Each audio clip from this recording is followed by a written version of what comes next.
Okay, on to the next track in Michael's musical memoir series, which has been absolutely sensational up until now. It has been absolutely brilliant. We haven't heard a single piece or a single performance that has been even like mediocre or average. It has all been exceptional. And you don't believe me? Go back and start from the beginning and go through them and watch them for yourselves. I'm not even joking. This one over here is Maria McKee. I've never heard of this artist ever. Panic Beach. Now, the message over here from Michael is, Maria McKee is an American singer and songwriter. She was a founding member of the country rock band Lone Justice. She later left the band and started her solo career. One of her most popular songs is hip-hop ballad, Show Me Heaven, which appeared on the soundtrack to the film Days of Thunder with Tom Cruise. Jeez, I've watched pretty much everything of Tom Cruise, but I've never heard of this. So obviously maybe I haven't watched everything of Tom Cruise. Anyway, I chose the track Panic Beach from her solo album. Panic Beach is a metaphor for a state of mind rather than a literal location. It represents the feeling of fear and panic that can overtake people in difficult times.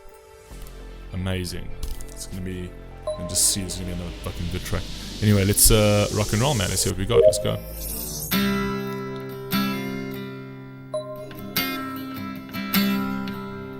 Well, the dog got drunk again last night, and the king and queen of the waltz club team had another fight. King was careless with... That's a fire line over there. I don't know if it's literally referencing that particular time. Wait, how does this work on Odyssey? Sorry, this is an Odyssey story. So the king and queen of the waltz clog team that had another fight, right? So it's all like they're waltzing along in their clogs, which is very much like an Amsterdam, like sort of like traditional wooden shoe, right? But the waltz clog theme, just making noise again, having another fight, right? They're waltzing, they're doing their normal waltz of I wouldn't say aggression, of disagreements. Let's go. King was careless with his tango grip, nearly lost his queen in a dip. Fire! Yeah, she righted herself, straightened out her slip, and kicked him in the shin. Miss Billy Begonia thinks she's hit the big time. She wants a thick red rug from the dressing room door to the front line of the footlights. Why doesn't anybody write like this today anymore? Why is everything so, like, I don't know, so simple and one-dimensional? When did music stop becoming poetry? Why do people not write like this anymore? This is so beautiful, man. Listen to this. She wants the thick red rug from the dressing room door to the front line of the footlights, which is basically saying the front line of this war that she's fighting, right? It's like people just do not write this poetically anymore, man. She's got a sky blue swans down powder puff and a corset to keep her spirits up. Oh, Yeah, and a corset to keep her spirit. That's a bar. That's a bar. And a corset to keep her spirits up, because a corset like just keeps everything up when you wear that corset, but to keep her spirits up. And also actually playing into that corset line over there, as she puts a corset up to actually try and make herself a little bit more appealing, because she feels like she's low in confidence. She looks at herself in a very sort of like demeaning way, or like she has no confidence, she's got a couple of insecurities, right? So she projects that through her image, right? So she goes out there and she keeps her corset up, and so that she somewhat looks appealing to a certain degree, so that it can be better for her own sort of psyche, that, oh, you know, maybe I am I can be admired by other people, essentially. But to keep a corset to keep her spirits up, right? Fire, man. That is so well written. don't sweat, she sours and melts like ice cream in the sun. She'll be out of a job at the end of this 3-week run.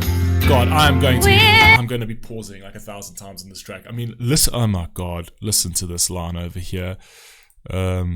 Sorry, man. Odyssey is so weird because I can't go back with like buttons on Odyssey. Like, yes, she don't sweat. She sours and melts like an ice cream in the sun. right? So it's not like she'll have this tango, she'll have this waltz, and it'll just be like a battle for her that just remains that. Like she'll just sweat it out, essentially, where it's like, okay, this is a bit of work, but she stands upright. It's like, no, she doesn't. She actually doesn't have confidence, and she actually kind of feels like she gets overpowered by the disagreement. She gets overpowered by the argument. She gets overpowered by the confrontation. So she doesn't sweat over the confrontation. She literally takes it all in, she bottles it, and then she sours, right? She sours, where she becomes very sour about it, and then melts like an ice cream in the sun. You know what I mean? Where she literally falls apart psychologically. Fire, man. Oh, good God, this is beautiful writing. In the sun, she'll be out of a job at the end of this 3-week run. We're having fun out here on Panic Beach. Ah, you see the metaphor. Bombs are here out on Panic Beach. I hear them talk about the past, but it's so far out of reach. It's so beautiful.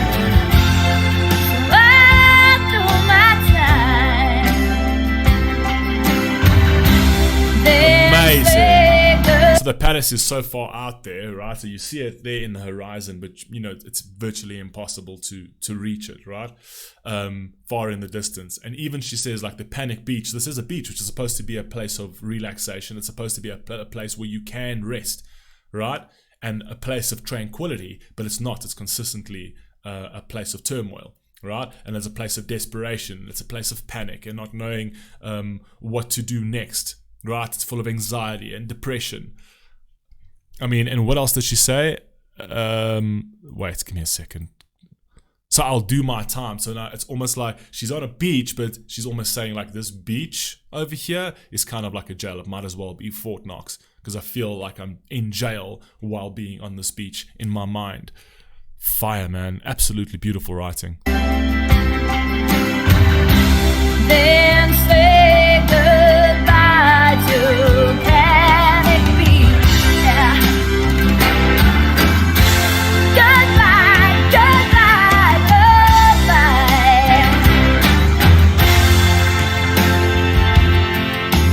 Visionary theatric strikes a juggler seesaw too. And the dying swan. No, I'm gonna just keep pausing. It's just gonna kill me. The visionary theatrics strikes a jugular seesaw tune. It's just wow.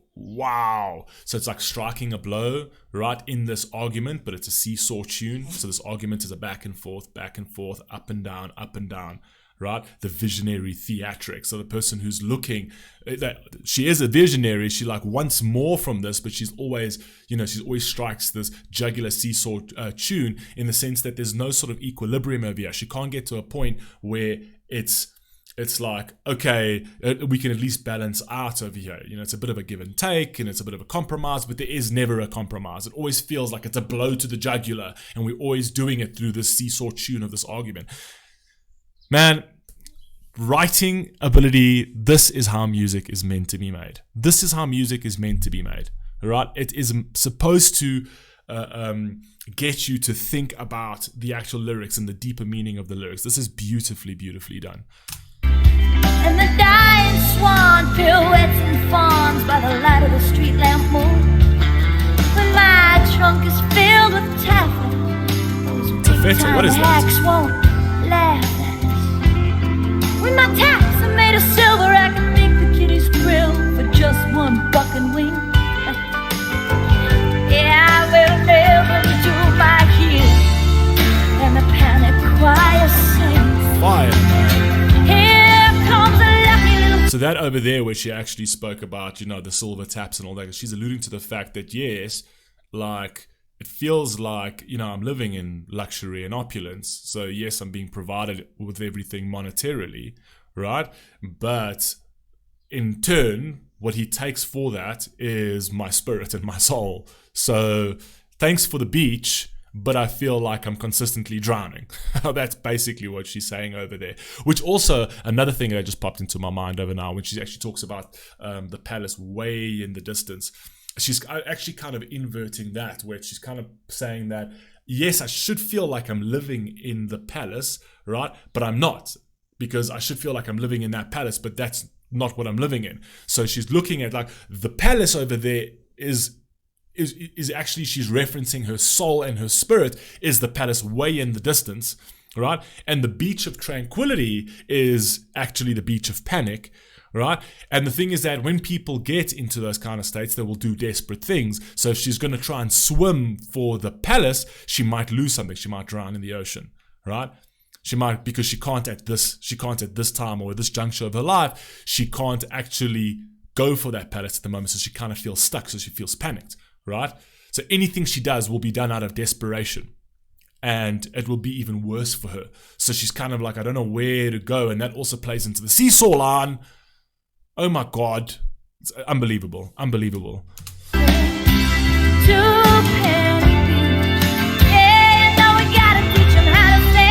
Yes, you do.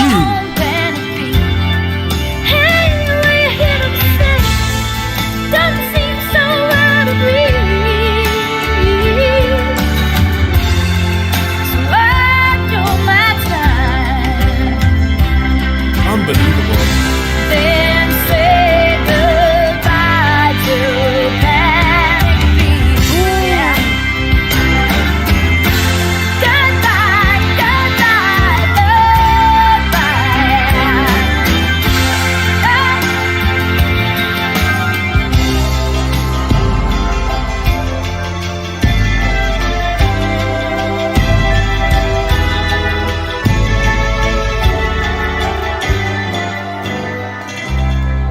Look how it actually just goes into like that, a transition into a bit of like a merry-go-round funfair music, right? It actually immediately, as this part came in, I immediately pictured a merry-go-round, right? Where it's like just going round and round in circles in this circus, in this funfair, right?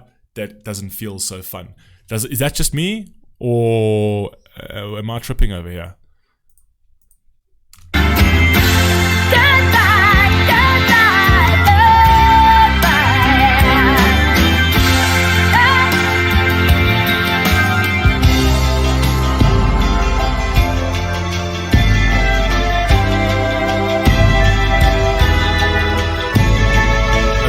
Out.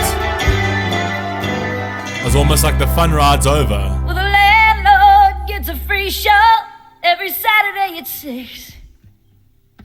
Sometimes on a Sunday, or depending on whatever kind of mood he's in. Yeah, that was the kind of show my dad used to put on. Like, yeah, almost on the daily, sadly. But anyway, let's go. Sometimes on a Sunday, or depending on whatever kind of mood he's in. I keep his glass filled up with sherry and sing him all his favorite songs. So, okay, alluding to the alcoholism. If a tear comes He's to abusive his because he's an eye, alcoholic. won't go by before he takes away my key. Oh, that sherry starts to taste real good to me. So she starts turning to the vices as well because she doesn't know how to handle it. She needs some sort of release, some sort of numbness to just sort of just numb that pain. Hey, mama, mama, mama, look at me on Panic Beach. I may be hungry, but my rent is free up on Panic Beach. Now look at all the seats. Spoke about that. No, I breathe. So I do my time. Then say goodbye to Panic Beach. Yeah. Goodbye. I love that line actually followed the sherry line, which it followed the fact that the sherry tastes good to her as well, right? Because it's kind of like in her numbness, that's where she kind of gets a bit of the courage. And then she's like, the fact that line followed that, that her drinking alcohol line is kind of like it's giving her liquid bravery. It's like, I should get out of this situation. The palace doesn't seem so out of reach. I'll eventually go there. Goodbye, Panic Beach. But she tends to always sort of like regress and revert back into that state of like being in that abusive relationship, right? So the line that comes straight after the fact that she was drinking alcohol. It's kind of like the alcohol kind of made her see clearly. Essentially, it gave her a bit of bravery. It kind of like dropped her inhibitions to such a point where she's like, oh no, I can do this. Do you know what I mean? I can do this, I can fight this, and things like that. But then when she sobers up, she kind of feels like it's once again, she's in Panic Beach again, where the palace just goes out of reach again. So I kind of feel like the palace comes into reach with the vice, and it goes out of reach without the vice. And she's always in this merry-go-round sort of situation, just going around and around in circles and not knowing how to get off this beach, right? So she'll do her time right now, but eventually she'll say goodbye. But I kind of feel like she's in a state where she doesn't really know how she's going to do that. Anyway, that's just my little hypothesis. Anyway, carry on.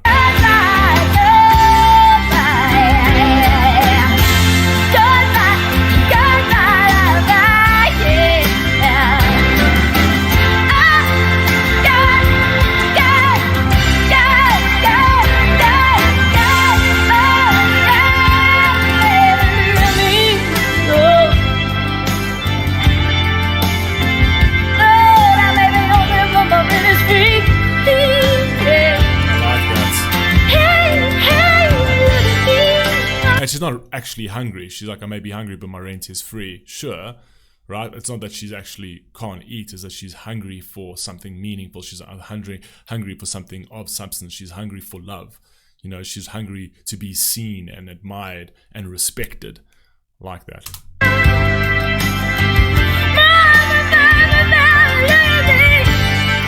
That's just pleading, calling out to her mom.